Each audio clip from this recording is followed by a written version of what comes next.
One thing that you should know about me is that Tetris is one of my favorite games of all time. It's not just because it's one of the few games that I'm good at, but specifically NES Tetris, it's a game that I feel like is just perfect, and perfect for how I like to play video games, what I look for in video games, and just the kind of game that I can pick up and play and always have fun with. And there's a few reasons for it. I really like the mechanics of the game. I love how it feels. I love the sound design, the graphic design, and really the community that sprouted up around the game ever since it came out. There's a lot of reasons to like NES Tetris, and a lot of people have talked about why NES Tetris is such a good game, but I want to talk about specifically why I love this game and why so many years later after discovering it, it's still one that I regularly come back to.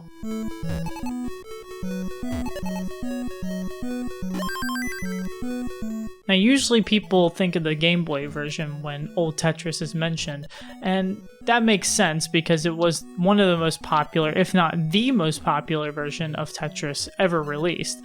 But I'll always take the NES version over it.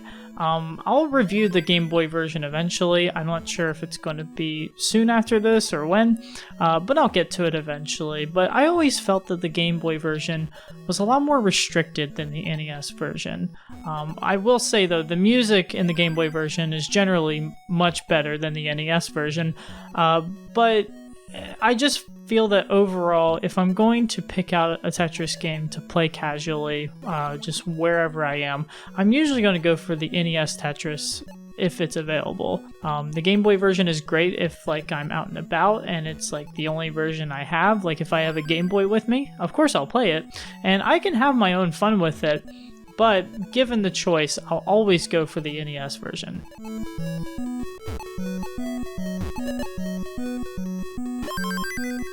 And a big reason for this is that NES Tetris just feels very natural for me. It's a game that I never really had to think much about when it came to the strategy and being good at it. And being good at Tetris is a bit of a relative term because I feel like that a lot of people, at least like the average person, is like decent at Tetris. They can get decently far into it. This is one of those games that I feel like I'm kind of above average when it comes to that, especially for NES Tetris. It's a game that, like I said, it just came kind of naturally to me. I didn't really have to think too much about like how to be good at it. I just am, and that's not me trying to, brag or anything. I mean, you'll see it in the footage here. Like, I can do pretty well at this game, and that is one of the big reasons why I enjoy it. But I think the reason why it works so well for me is that the game works in very odd ways compared to how Tetris would work in the future. For example, the level progression is really unique in this game. The speed doesn't go up every level. It actually goes up every 3 levels. And what I like about that is that it feels like I can ease into the higher speed because I have more time to anticipate it. I can kind of settle into a groove at the speed that I'm at before it moves to the next one. And so I don't feel like that I'm constantly rushing myself as the game goes on. I feel like that it's just a lot easier to approach the next difficulty that comes by. And I'm also just so used to the rotation of the blocks in the NES game. A lot of them like to rotate counterclockwise, and I've just never gotten used to that after playing the NES game for so long.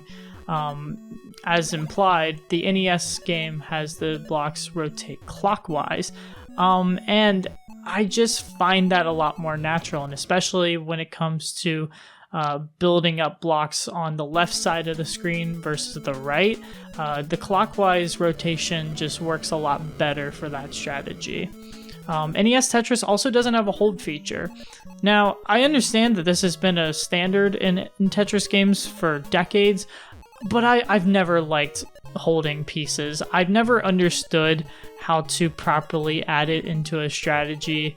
And I don't even use it in modern games because I don't understand it. And I understand that that's kind of a skill issue on my part, but I've just never really liked it. And so going back to these old games where there's just no hold at all, I find it just a lot more natural for me.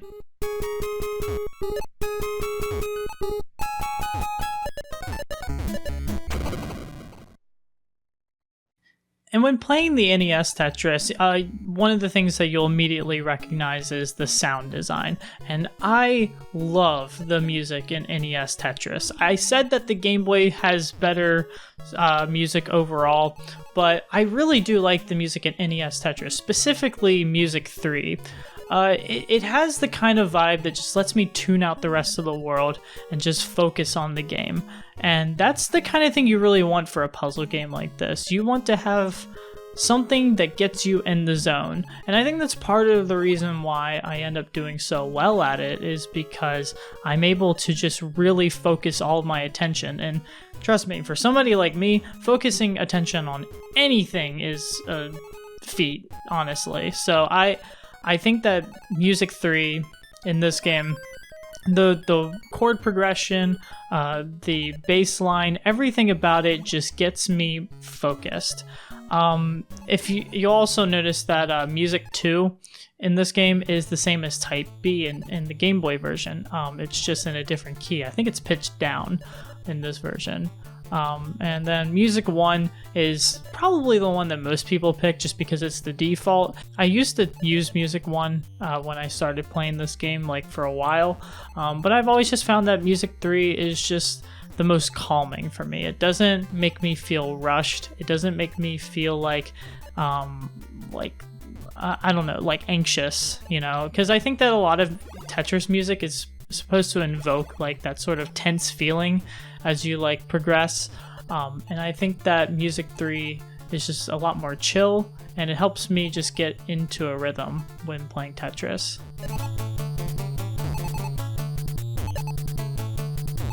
And then, like I said, I love the graphic design in this version. I think it's so charming.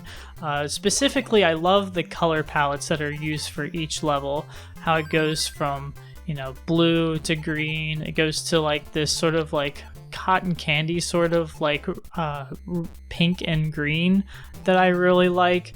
I love the red and gray color palette.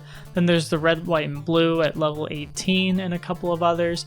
I love the color choices that they made in this game, and especially because they use the gray background with those Tetris pieces in the background. It really helps all the attention be on the Tetris board itself, instead of like having fancy borders and backgrounds that a lot of modern Tetris games use. I feel like that I can just focus on the puzzle at hand, and I really appreciate that, because while I love games like Tetris Effect and just like the gorgeous artistic direction that it goes with, I think that it is a bit distracting from the actual game itself. And while for a game like that it's not too bad, when I want to actually sit down and play some Tetris, I'll always go with a version like the NES one, because I feel like it's just a lot more focused. It's a lot more it helps me play the game more effectively, if that makes any sense.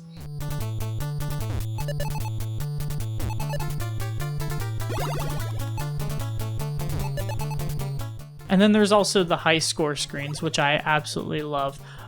You'll have different types of ships that like take off from a launch pad, depending on the score you get. And when you get over 120k, St. Basil's Cathedral launches instead with a UFO on the launch pad, which I find just so funny and charming. And, you know, if you're playing at a pretty high level, that's probably going to be the one that you see the most. But you also have like the space shuttle, you have like little rockets and stuff that take off. And I think that sort of detail is just really, really charming.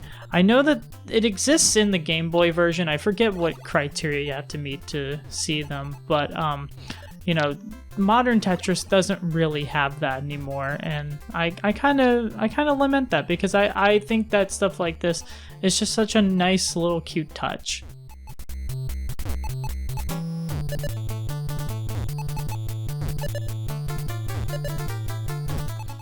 Besides the gameplay and everything, the history of Tetris is a very fascinating subject. It's a tale of the US versus the Soviets in the Cold War. It's a story about corporate litigation. I mean, it's really a fantastic sort of thing to delve into, and if you really want a good perspective on it, the Gaming Historian on YouTube has done a fantastic documentary about it, and it does surround NES Tetris in a lot of ways, and talks about the battle between Nintendo and Tengen for who gets to have the console rights, and other companies that tried to release Tetris without the authorization of the Soviet government. It's a very fascinating tale, and I really implore you all to check it out, because I could not do it justice, and I think that the Gaming Historian has done a really good job of that already. And I just love gaming history in general. And I think that's one thing that really gravitates me towards Tetris, is that the story of Tetris really paints that, versions like this were not guaranteed to happen, and to be this lasting gaming monument that we see Tetris as today. And the fact that NES Tetris plays such a pivotal role in that story makes it another great reason to just keep coming back to it.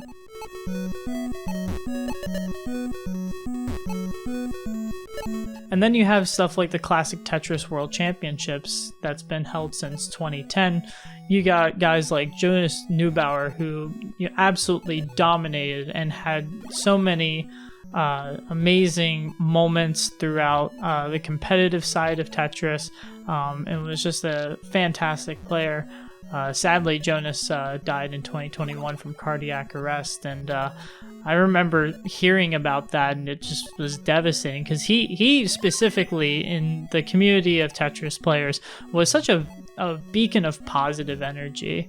But there's a lot of people like that in the Tetris sphere, and the community that built up around NES Tetris specifically is pretty fascinating, and the things that have been found in NES Tetris to just break the game further and further and push the limits further and further is absolutely mesmerizing. I actually wanted to learn to compete in the classic Tetris World Championship Sunday. I really wanted to get better at this game at one point, and I really hyperfixated on it around 2018, 2019, which was my senior year, around there, of high school. But the thing is that the advancements in the techniques in the game just kind of turned me off from it, and I didn't have the heart to go into it at full force. I had a lot of stuff going on at the time, but just like the long and short of it was just like, I didn't want to do all that. They do some crazy shit with competitive Tetris these days, and I knew I wasn't going to be able to keep up unless I devoted all of my time and energy towards it. So I didn't really want to pursue that. And honestly, I'm fine with being at my current skill level. I feel like that my current skill has not really changed in the last 5 years, and I'm okay with it, because I can pick up this game anytime and still do just as good as I was doing before, and that's perfectly fine with me. And hey, I mean, I'm still good at it, so no really use in like mourning, the potential, of being good at this game when I feel like I'm already pretty decent at it.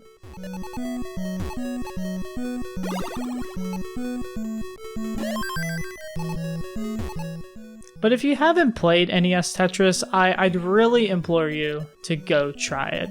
You can either buy the original cart for your NES if you have one, but you could also emulate it, and that's perfectly fine. I will say though, the original controller is ideal for playing this game. You get a really good feel with the original Nintendo D-pad and buttons. It just feels right. With this footage that you're seeing, I actually have been playing with an Xbox One controller, which is fine. It's fine, but the D-pad is not nearly as good as on the original Nintendo. I would really recommend getting an original controller if you're emulating. If you're on an NES, you already have one, but if you're emulating, get an original NES controller. Get a USB adapter for it. You won't regret it.